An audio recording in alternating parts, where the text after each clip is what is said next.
মেথনিৰ কাহিনী।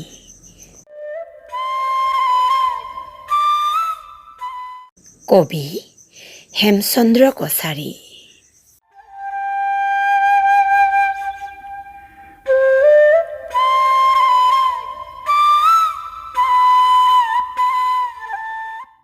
নাতি বোৱাৰীয়ে আইতাকক জোকাইছে, আই বুকুখন উদং কৰি থৈছে যে লাজ নালাগেনে? খৰাং উঠৰ হেতা হাঁহি বুদ্ধিদ্ৰমৰ তলত বুদ্ধই ভেদ কৰা ৰহস্যটোকে আইতাই আইতাৰ ধৰণেৰে বুজিছে। স্পষ্টকৈ ক'লে, কিনো লাজৰ কথা, এই বয়সত ৰৈ নাথাকেই মেথনিখন।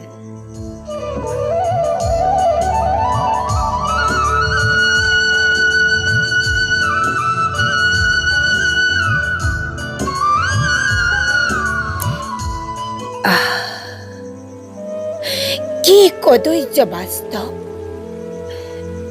অথচ এইখন বুকুৱেই আছিল ককাৰ সুখৰ বিচৰণস্থলী। ইয়াতে হাবি মোকলাই ককাই সাজিছিল সপোনৰ ঘৰ। কেতিয়াবা আইতাৰ মনত পৰে নে নপৰে বাৰু?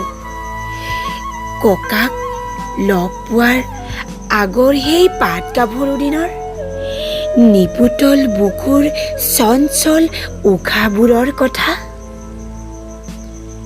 পৰিলে চাগৈ শোকত ফাটি যায় হিয়া।